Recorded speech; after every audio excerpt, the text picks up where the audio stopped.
of Georgia. How y'all doing? Is there something happening tomorrow? Sounds like y'all ready to win an election. Thank you so very much. This is an exciting time here in Georgia.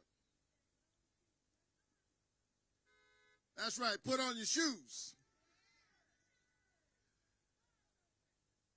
I'm not sure the rest of the country saw you coming, Georgia. We have been talking about this for a while. I'm not so sure folks believed us. But we've got a message to the rest of America. Welcome to the new Georgia. Welcome to the blue Georgia.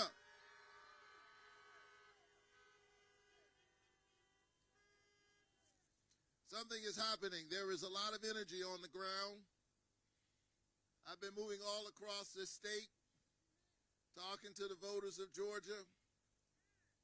We are seeing record turnout.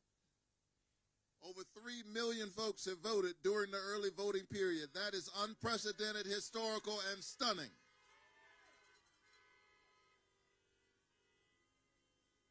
But here's what I know. As the people of Georgia are turning out, my name may be on the bus, my name is on the ballot, but they're not turning out for me, they're turning out for themselves. They're turning out because they understand that health care is on the ballot. You're turning out because you understand that a living wage is on the ballot. You're turning out because you understand that the dignity of work has to be protected, and that if we call people essential workers, we ought to pay them an essential wage. We ought to provide for them essential benefits. And so thank you so very much. Make some noise if you've already voted.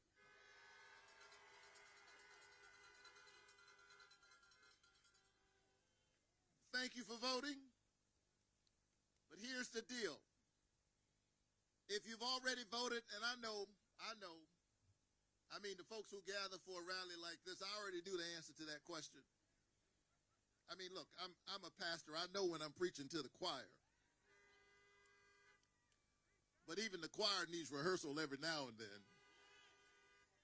So here's what I need you to rehearse. I need you, since you've already voted, I need you to rehearse that same passion and commitment to everybody you know. I need you to understand that your job is not done until you call your family members, until you call your friends, until you call your cousin and nephew, boo-boo, squanika, all of them. Call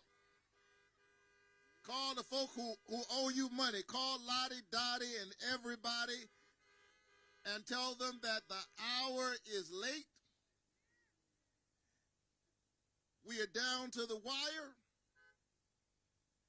And the only way this thing goes in the wrong direction is if we become overly confident and give in to the ghosts of complacency and indifference. We lose only by the margin of our disengagement. The other side is worried that Georgia might actually turn out and vote. Now, that's a pitiful place to be. If you think about it, I feel sorry for them. That's a pathetic place to be. To be on the side that's hoping that people don't vote. I'm glad I'm on the side of the voters. But I understand why they are concerned. Because there is a movement afoot in Georgia. We've seen 800,000 new voters register in just the last 2 years. Come on, give yourselves a round of applause. That's amazing. I understand why they're worried. because on November 3rd, you shocked the nation and you gave Georgia 16 electoral votes to the next president, the president-elect and vice president-elect of the United States, Joe Biden and Kamala Harris. And I'm on my way to that rally to welcome them back to Georgia. I was with Vice President-elect yesterday in my hometown of Savannah, and I'll be with President-elect Joe Biden in just a little while, and so forgive me, we got to get up out of here in just a little bit. But let me say this. We shocked the world on November 3rd.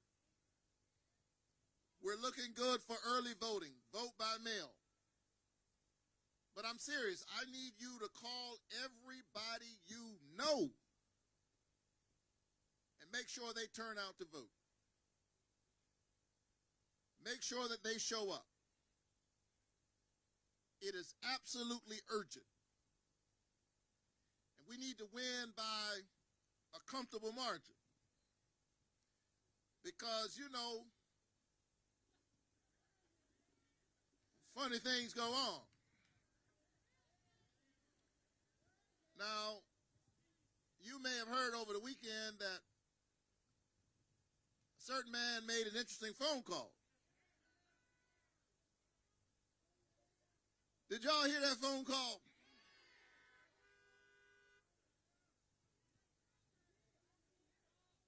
I mean, with all the things that are a part of his job description, all the things he has to do, is supposed to be doing, he spent an hour on the phone. And in the middle of a pandemic. But don't just focus on the man on the phone behind the orange curtain, because he's a part of an ongoing issue. Because just a few weeks ago, there was another politician in South Carolina who called the Secretary of State in Georgia. And he said essentially the same thing. They both said the same thing. Can't you find 11,000 votes? Isn't that interesting? And they wouldn't be saying that unless there was some history. If you listen, what they were saying in essence is, don't you know how we roll? But listen to me, Riverdale, I don't want you to focus on them, because the man who was on the phone on Saturday, he's already on his way out, whether he knows it or not.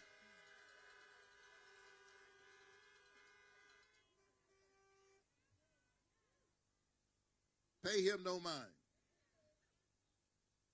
What you really ought to be concerned about is that you have two sitting United States senators who are not standing up for the voters of Georgia and saying, when the voters speak, we ought to respect what the voters say, even if we don't like the outcome. You've got a sitting United States senator, one unelected, Kelly Loeffler, that I'm running against, and they're not standing up for Georgia. They're not defending your voice. They're not defending your vote. And this past week, when we were discussing the $2,000 stimulus, instead of flying back to Washington, D.C., and insisting that they put up the stimulus vote for a vote, Kelly Loeffler was so busy trying to keep her job that she's not doing her job. Last Friday, she could have been in Washington, D.C. Last Friday, she should have been in Washington, D.C., when there was a vote that would have given our troops a pay raise. But instead, she's been focused on herself. And any sitting United States senator who has not been looking out for you now, don't you know they won't be looking out for you later? And so here's what you've got to do. You've got to call all your friends and call all of your family members and make sure we fire them. Send Kelly and David back home. Are you ready to win this election?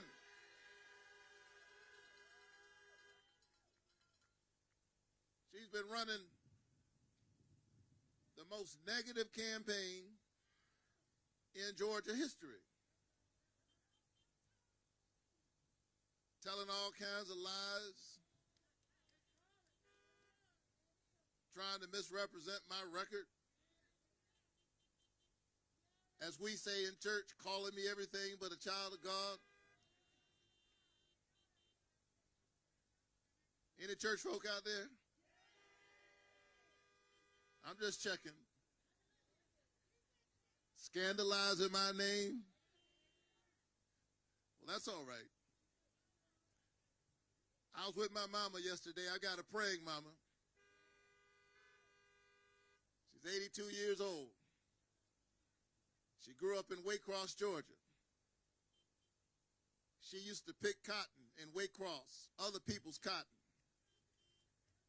But the other day, the 82-year-old hands that used to pick somebody else's cotton picked her youngest son to be a United States Senator.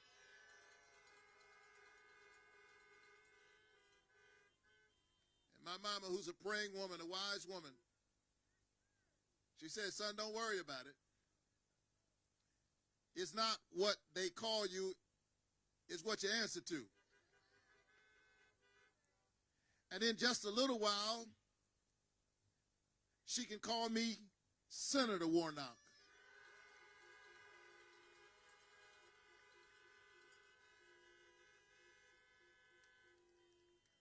And so let's keep fighting the good fight. Let's remember what this fight is all about. Don't be caught up in the distractions, the division, the delusions. There's too much at stake. We've got to stand together. We've got to stick together. Dr. King showed us the way. He said we're tied in a single garment of destiny, caught up in an inescapable network of mutuality, and whatever affects one directly affects all indirectly. We can't be distracted by the superficial distinctions of race.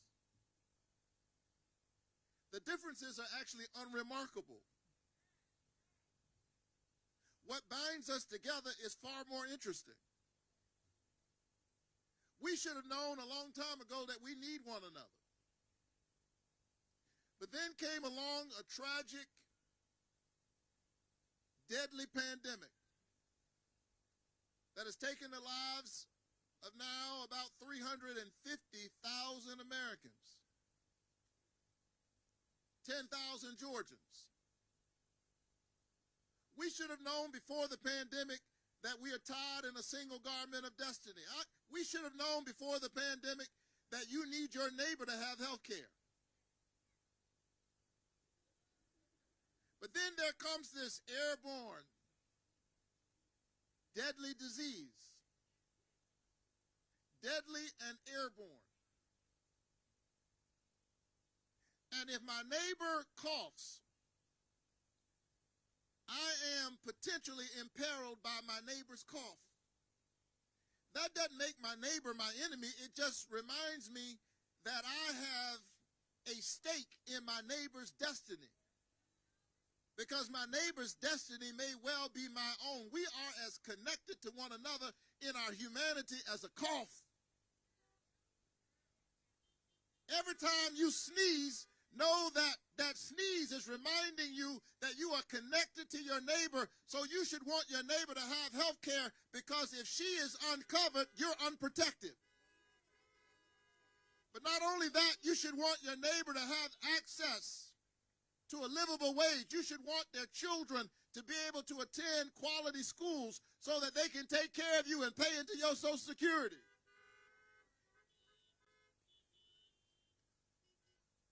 We are one people, one Georgia, one nation, one humanity.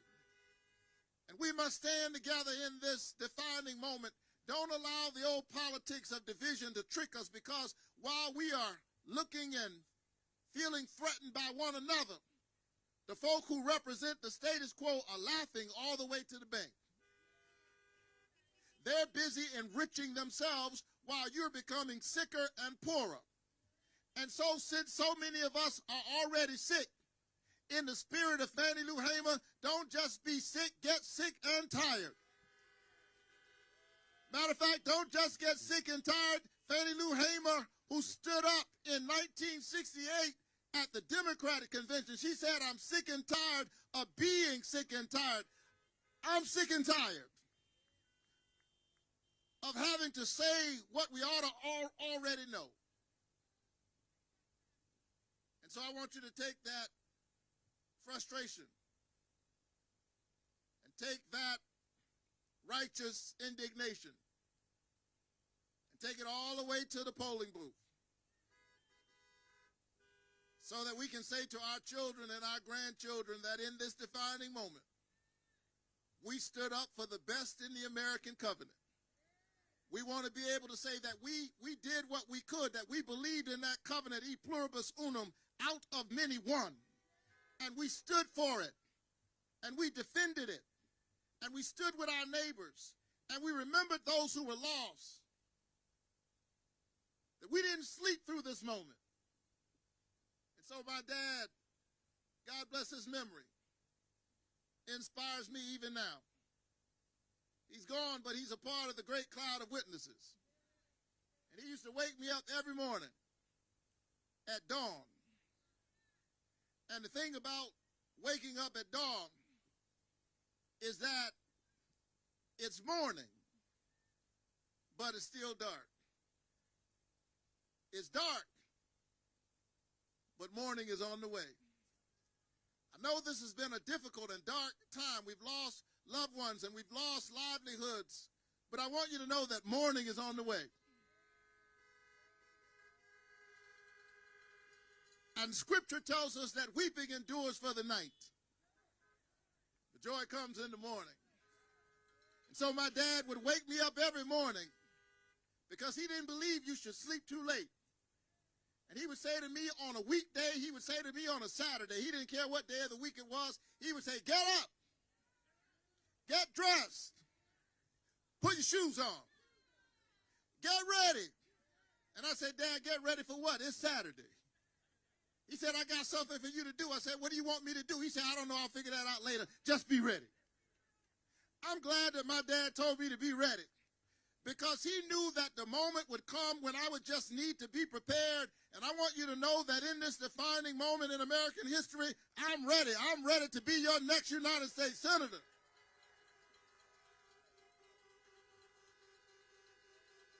And I've got a question for you. Are you ready? Ready for affordable health care, ready to win this election, ready to turn Georgia blue, ready to win the future. Well, call your neighbors, call your friends, call your colleagues, and tell them to get up, get dressed, put your shoes on, get ready, get up, get dressed, put your shoes on, get ready, get up, get dressed, put your shoes on, get ready. Let's work together. Let's march together. Let's stay together. Let's pray together. Let's vote together. Let's win the future together. God bless you.